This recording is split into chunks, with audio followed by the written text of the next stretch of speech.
I think it's pretty safe to say that right now, Crocs is one of the most popular footwear brands, period. Not only have they produced a collab with Salehe Bembury that sells out in pretty much every colorway instantly, they're even now collaborating with some of the biggest fashion houses in the industry. And now they've given us their latest model, the Echo Clog. It's a more fashionable take on their popular classic clogs without sacrificing any of the comfort that Crocs is known for. Let's get into it. In this video, I'll be telling you everything you need to know about the Crocs Echo Clog.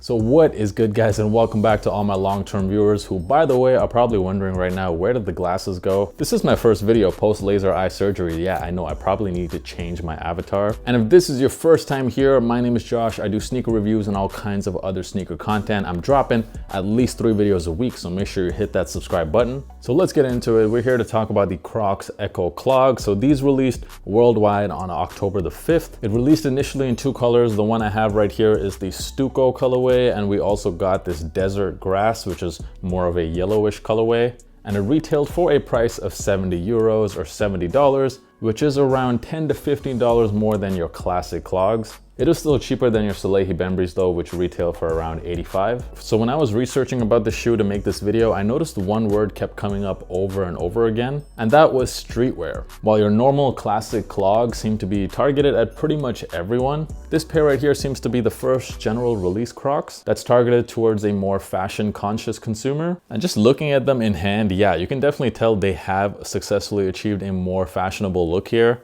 It seems to be more of a sleeker design. I also really like the look of this shoe from the top. The holes this time are placed strategically along the sides of the toe box rather than just spread evenly across the toe box. And by the way, just in case you didn't know already, those holes are there for customization purposes. You can put as many Crocs gibbets as you want and really customize it to your taste. Also along the toe box area, you'll see there are a few extra grooves placed there. But the biggest difference, of course, between these and your regular clogs have to be the sole. The sole on this Echo features much more of a wavy design, and it has all these perforations along the outsole, making these a lot more breathable than your regular clogs. It also comes with a sports mode strap, which is different than that normal resin strap you see on the regular clogs. This one is quite similar to the ones you see on the Salehe Pollex Clogs. And speaking of the Salehe Pollex Clogs, which I do have here, I have the Stratus colorway. The one thing I noticed, especially on Instagram, underneath every single picture of the Echoes, were people commenting that Crocs was basically stealing the design of the Salehe Bembury pairs. I'm not sure if Salehe had any input at all in making these. However, this is something that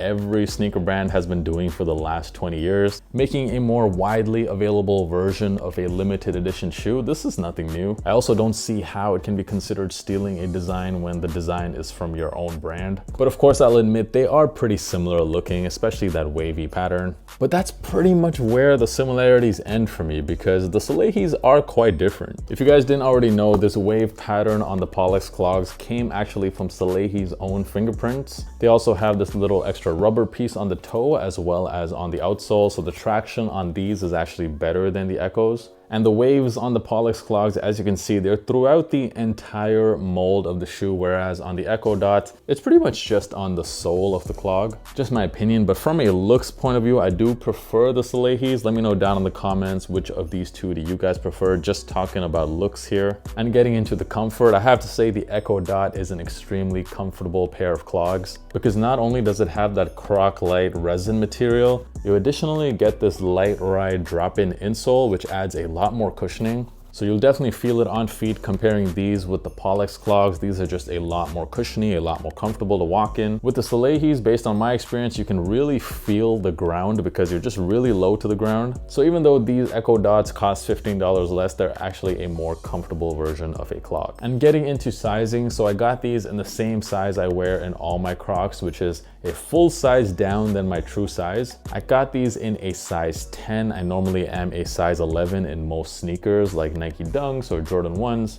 In both the Salehes and the Pollex Clogs, I fit a size 10. On the Pollex Clog, if I wear these with the strap at the front, then the shoe does feel kind of loose and my feet feel like they're kind of sliding out of it. But if you wear them with the strap behind your ankle, then it does fit pretty perfect. These are currently available, by the way, in a full-size run. You can get them from the Crocs website. I will leave a link to it in the description. Let me know down in the comments, what are your thoughts on this pair right here? How does it compare with a regular pair of classic clogs? And do you think Crocs managed to do a pretty good job here, giving us a more fashionable take on their most popular model? Do not forget to subscribe to the channel if you found it useful. Got a lot more videos on the way. I'll see you guys next time.